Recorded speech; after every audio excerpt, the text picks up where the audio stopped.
En la historia de Job, encontramos a un hombre adinerado llamado Job, que vivía en un lugar llamado Uz.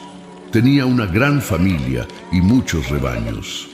Job era una persona buena y justa, siempre comprometido en llevar una vida moral y tenía una relación disciplinada con Dios. Tenía 7 hijos y 3 hijas y poseía 7,000 ovejas, 3,000 camellos, 500 yugos de bueyes, 500 asnos y muchos sirvientes. Era considerado el más grande entre todas las personas del Oriente. Los hijos de Job solían celebrar fiestas en sus cumpleaños e invitaban a sus 3 hermanas a comer y beber con ellos. Después de las celebraciones, Job realizaba un ritual de purificación muy temprano en la mañana para sus hijos. Ofrecía un sacrificio quemado por cada uno de ellos, pensando que quizás hubieran pecado y maldecido a Dios en sus corazones. Esto era algo que Job hacía constantemente, como se describe en el primer capítulo, versículos del 1 al 5. Dios elogió las virtudes de Job ante Satanás, pero este argumentó que Job solo era justo porque Dios lo bendecía mucho. En un día en el que los ángeles se presentaron ante el Señor, Satanás también estaba entre ellos. Dios le preguntó a Satanás de dónde venía, y éste respondió que había estado recorriendo la tierra de un lado a otro. Entonces el Señor le preguntó a Satanás si había notado a su siervo Job, un hombre íntegro y correcto que temía a Dios y evitaba el mal. Satanás replicó preguntando si Job temía a Dios sin razón, señalando que Dios lo había protegido y bendecido abundantemente. Estos diálogos entre Dios y Satanás se cuentan en el libro de Job, capítulo 1, versículos del 6 al 10. Satanás desafió a Dios, diciendo que si le permitía causar sufrimiento a Job, él cambiaría y maldeciría a Dios. Dios aceptó el desafío y permitió que Satanás atormentara a Job para probar esta audaz afirmación, pero le prohibió quitarle la vida. Satanás dijo que si tocaba todo lo que Job poseía, él maldeciría a Dios. Dios aceptó el desafío, permitiendo que Satanás afectara todo lo que Job tenía, excepto quitarle la vida. Entonces Satanás dejó la presencia de Dios, y estos eventos se cuentan en el libro de Job, capítulo 1, versículos 11 y 12. En un solo día, Job recibió 4 noticias impactantes. Sus ovejas, sirvientes y sus 10 hijos murieron, ya sea por ladrones, invasores o desastres naturales. Mientras los hijos e hijas de Job celebraban en la casa del hermano mayor, un mensajero llegó y le dijo que los sabeos atacaron mientras los bueyes araban y los asnos pastaban. Los ladrones se llevaron los animales, mataron a los sirvientes a espada, y él fue el único que logró escapar para contarle a Job. Mientras aún hablaba, otro mensajero llegó y le informó que un fuego enviado por Dios cayó del cielo y quemó las ovejas y los sirvientes, siendo él el único que escapó. Y mientras este mensajero hablaba, llegó otro y le dijo que los caldeos atacaron los camellos en 3 grupos, llevándoselos y matando a los sirvientes a espada, siendo nuevamente el único que escapó para informarle a Job. Mientras seguían hablando, otro mensajero llegó con noticias aún más trágicas.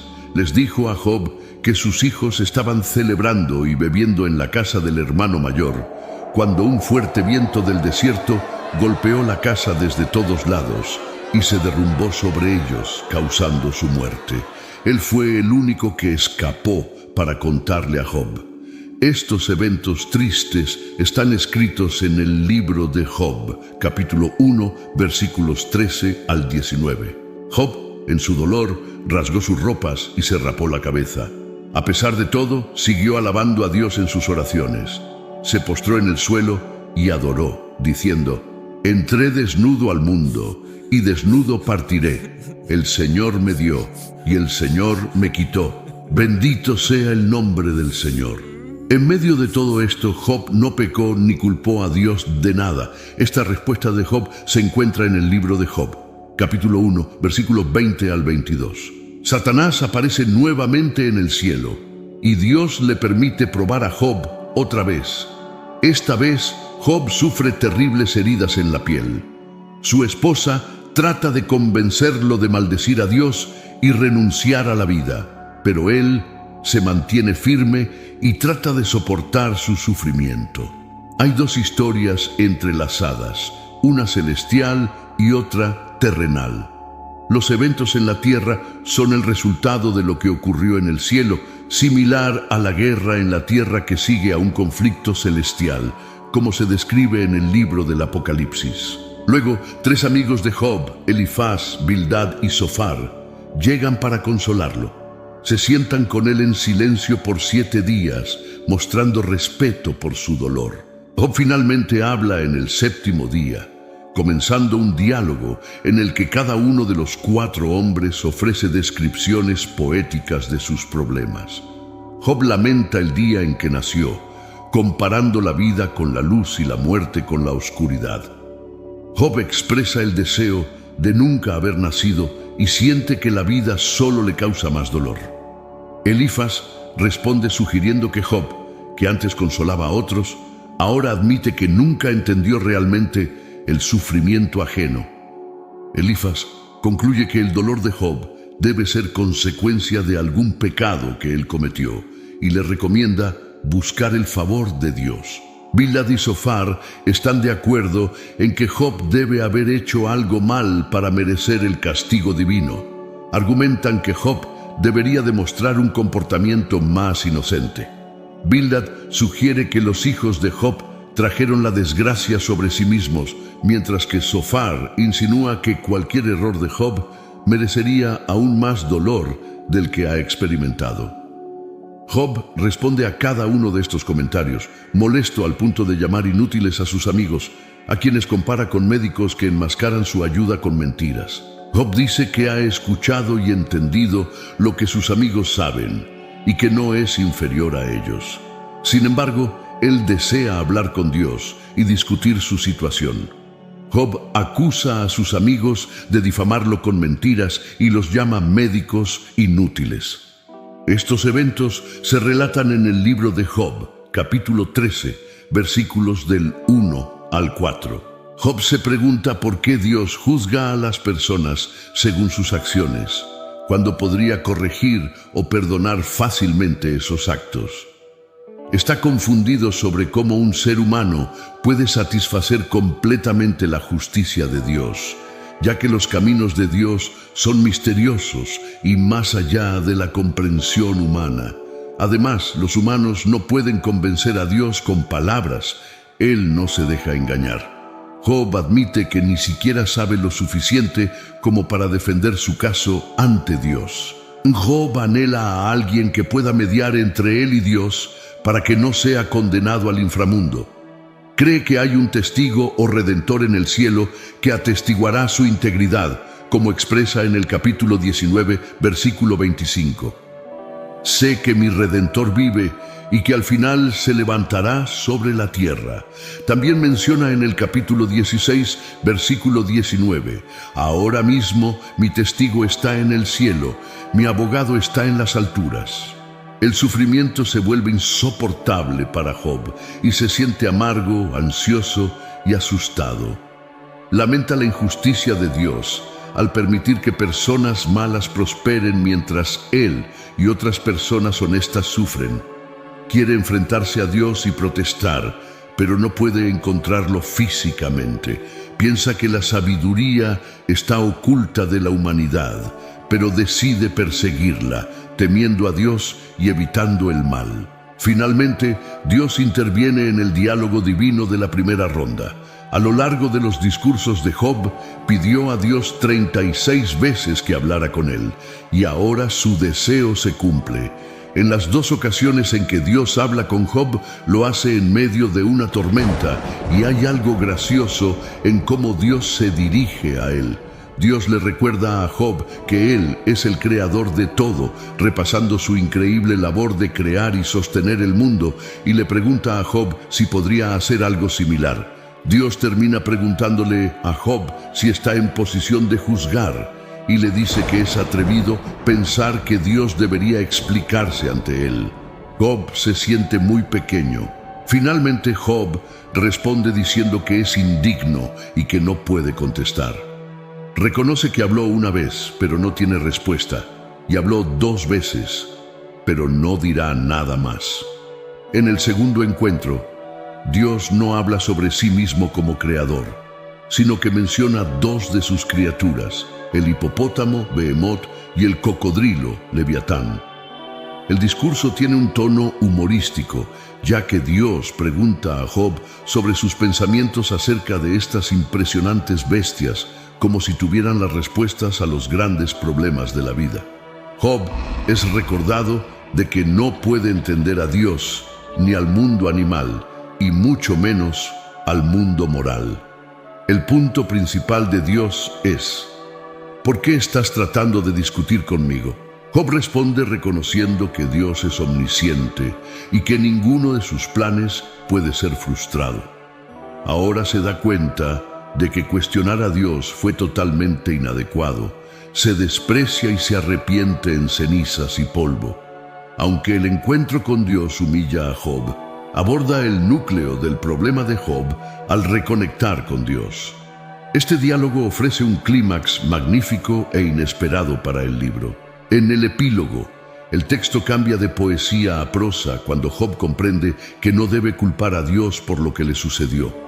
Dios restaura a Job su familia, 7 hijos y 3 hijas, sus propiedades, camellos y rebaños de ovejas, haciéndolo más rico y feliz que antes. Como siervo de Dios, Job es rehabilitado. Por otro lado, los 3 amigos de Job son fuertemente reprendidos por Dios, quien les dice que no hablaron adecuadamente sobre Job, señalando que no debemos considerar sus discursos como verdades absolutas. En las 2 rondas de diálogo de Dios con Job, notamos que Dios aún no responde las preguntas de Job, ni le cuenta sobre su apuesta con Satanás. Job no necesitaba saber lo que estaba pasando en el cielo porque Dios tenía sus razones para permitirle sufrir. Es importante destacar una diferencia marcada entre la comprensión judía y la cristiana de este libro. En la época del Antiguo Testamento, los judíos no veían los problemas de la vida temporal considerando la eternidad.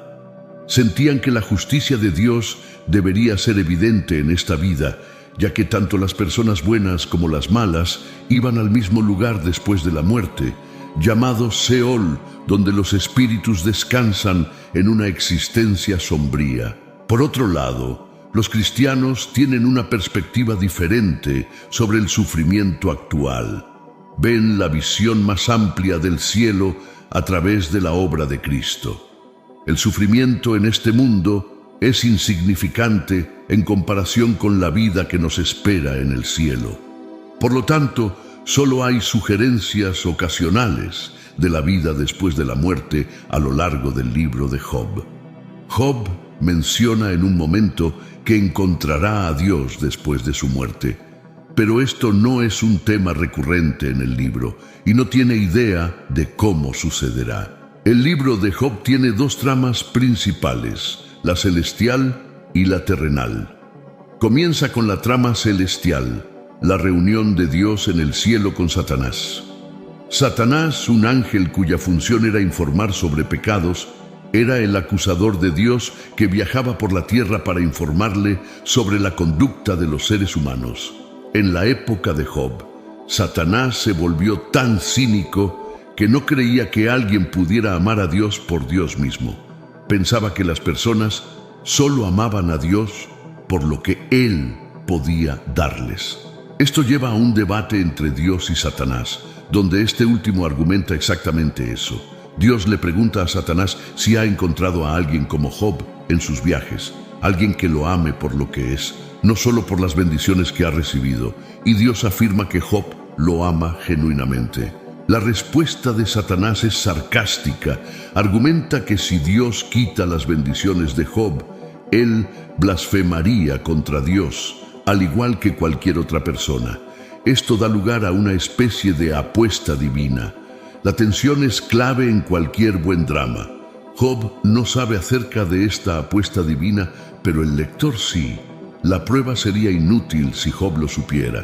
Este encuentro nos enseña cosas valiosas sobre Satanás. En primer lugar, sugiere que él no puede estar en dos lugares al mismo tiempo y no posee la omnipresencia de Dios. La trama humana, el debate entre Job y sus amigos, ocupa la mayor parte del libro. La razón es que Job está sufriendo más que otras personas, y ese es el tema principal. Hay dos puntos de vista. Primero, los amigos están seguros de que el sufrimiento de Job se debe a su pecado. Segundo, Job está convencido de que no está pecando y protesta su inocencia. El intercambio está lleno de suspenso porque el lector sabe que Job tiene razón. La estructura de dos tramas en el libro nos recuerda que nadie conoce el cuadro completo cuando se trata de entender por qué las personas sufren. Deben ser difíciles los momentos para defenderse cuando estás tan miserable. Además de buscar explicaciones, todos se enfrentan a una pregunta importante. ¿Puedo seguir creyendo en un Dios bueno cuando todo parece ir mal? El libro de Job ofrece una respuesta a esta pregunta. Y la pregunta clave es, ¿cuál fue el mayor dolor de Job? Esto resalta la importancia de este tema. Fue un enfrentamiento físico muy duro para él. Estaba lleno de heridas de la cabeza a los pies, se sentía cansado, exhausto y sufría un dolor insoportable. Socialmente, su apariencia y la reciente tragedia que todos conocían lo convirtieron en una especie de marginado. La gente evitaba cruzarse con él por la calle y prefería no hablarle. Incluso los adolescentes se burlaban de él. Se encontraba sentado en un montón de cenizas en el borde del pueblo. Además del dolor físico, enfrentaba la angustia mental de no entender por qué le estaban pasando estas cosas tan terribles, especialmente porque no parecía haber nada en su pasado que lo mereciera. Su sufrimiento espiritual era aún peor, ya que se sentía alejado de Dios. Job clamaba a Dios pidiéndole que lo encontrara, hablara con él e incluso discutiera sobre lo que estaba sucediendo. El dolor más insoportable para él era sentir que Dios estaba lejos e indiferente. Sin embargo, cuando Job finalmente pudo hablar con Dios, las cosas no sucedieron como esperaba. Desde la perspectiva cristiana, el libro de Job se puede ver en relación con el Nuevo Testamento. Así como Dios permitió que Satanás causara la muerte de Jesús en la cruz, con el propio Hijo preguntando, «Dios mío, ¿por qué?». De manera similar a Job, Dios no explicó por qué permitió que sucedieran esas cosas. Esto sugiere que incluso el Hijo de Dios perdió de vista el propósito de su sufrimiento bajo la intensidad de la crucifixión. Además, los cristianos comprenden que la vida continúa después de la muerte, por lo que no es necesario resolver todos los problemas del sufrimiento en esta vida. Es interesante señalar que en la versión griega del libro de Job se añadió un versículo extra, indicando que Job resucitará junto con aquellos a quienes el Señor resucite. Además, esta esperanza de resurrección nos recuerda que habrá una vindicación final para Job. Los cristianos creen en el retorno de Jesús para juzgar a todos al final de los tiempos. Habrá un juicio donde Jesús se sentará como juez y todas las personas, tanto malas como piadosas, comparecerán ante su trono para ser juzgadas por sus acciones en vida. Así, todo lo que Job anhelaba está a punto de hacerse realidad, ya que la justicia de Dios será aplicada a toda la humanidad en una manifestación pública de justicia. Al explorar la increíble historia de Job, descubrimos que las lecciones de fe, resiliencia y justicia son más relevantes que nunca. Sin embargo, el viaje no termina aquí. Hay mucho más por descubrir juntos. Si este video te gustó, imagina todo lo más que podemos explorar. Cada historia compartida es una nueva oportunidad para desentrañar misterios, encontrar inspiración y transformar nuestra percepción del mundo. Así que no te pierdas, únete al canal ahora y activa las notificaciones para no perderte ninguna aventura. Tu me gusta es crucial. Nos ayuda a llegar a más personas con estos mensajes poderosos. Comparte tus reflexiones en los comentarios y comparte este video con amigos y familiares que también podrían beneficiarse de estas historias increíbles. Juntos seguiremos nuestro viaje en busca de sabiduría e inspiración. Nos vemos en el próximo